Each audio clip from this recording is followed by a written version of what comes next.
Hello viewers, we hope you are all are well. So in this video we are going to explain few errors which you might encounter while using this high power soldering station DSS HP 300.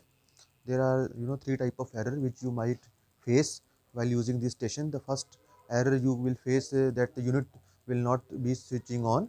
In this case we need to just check the fuse which is located on the rear side of this unit. See, we can use a flat type screwdriver uh, to eject this fuse holder and check the continuity of fuse. So one extra fuse is also provided in this fuse holder socket. So we will check this the fuse with the help of a multimeter, and if the continuity is okay, then the fuse is okay. Otherwise, if you find it faulty, then you can replace it, and after just inserting the fuse holder back into the socket, the unit will will certainly switch on. We can check also. Yes, we can see that unit is now switching on. So let's switch it off once again. The second error you might see is the sensor error. Sensor error means that there might be a problem in the sensor of the soldering iron or the sensor circuit. The first thing you need to check is the resistance of the sensor. So to resolve this error, this sensor error, we need to check the resistance between the sensor. So the procedure we will explain. So first we need to open the barrel with the help of this silicone pad. Now take out the barrel and the tip as well, and and remove these three screws with the help of a screwdriver. These three screws which are mounted on this flange, this metal flange, we need to remove these three screws to remove the heating element. You can see that all three screws has been removed. Now just pull out this heating element by pushing this cord. So we need to take out the heating element. This is how heating element is separated from the base holder. Now we need to check the resistance between these 2 points. See, these blue and red wires denote the connections of sensor. We need to check the resistance between these 2 points. You can see that the resistance is around 1 mega ohm or more than that. Ideally it should be less than 8 ohm. We need to replace this sensor to make it functional again. We have desoldered the two points of the sensor. Now we will check the resistance once again. It is under 8 ohm. It means the sensor is now fine, and after replacing the sensor, it is giving the accurate value. It should be less than 8 ohm, which we can easily see. Now the sensor has been replaced, and after just assembling the handle once again, we will see that the unit will be back in function.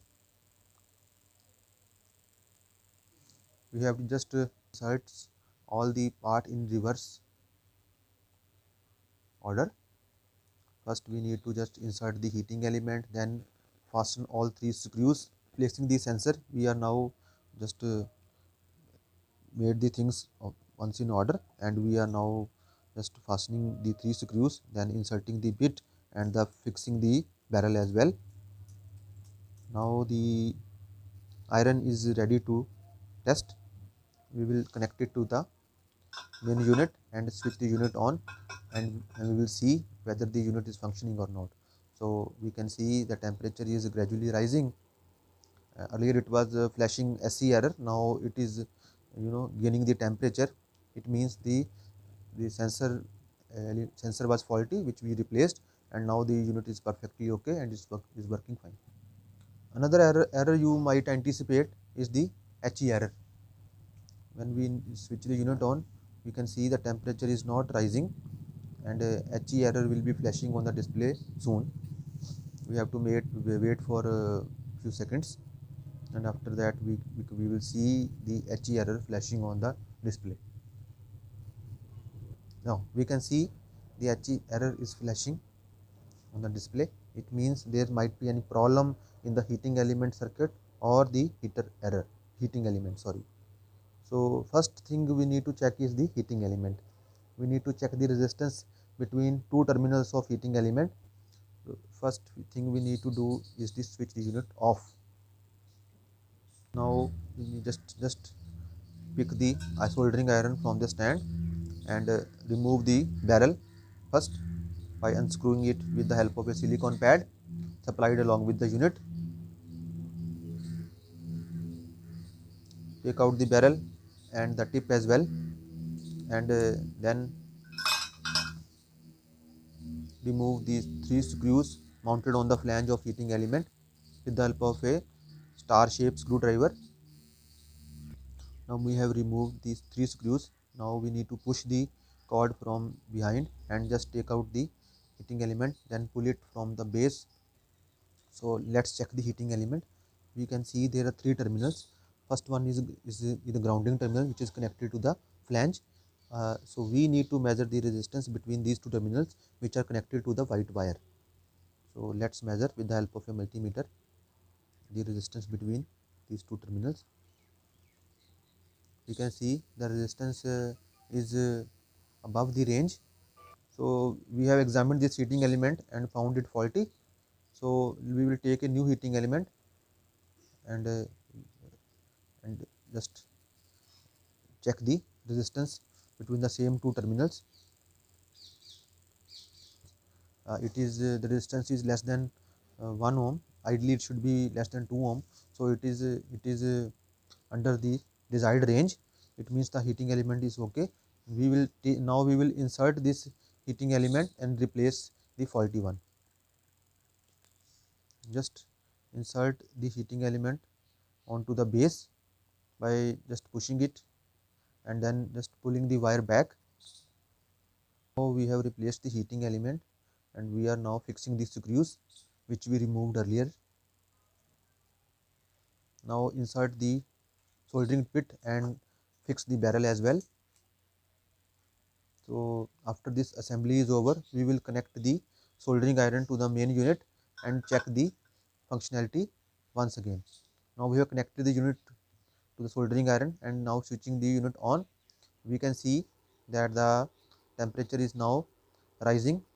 Uh, we can see the temperature is rising.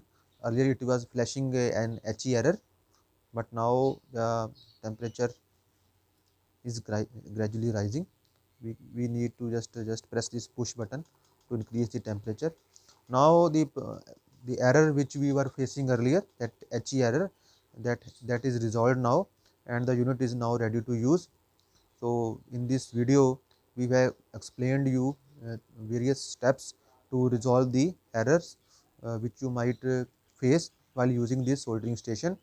I think you consider this video suitable and it will certainly help you to for troubleshooting this soldering station.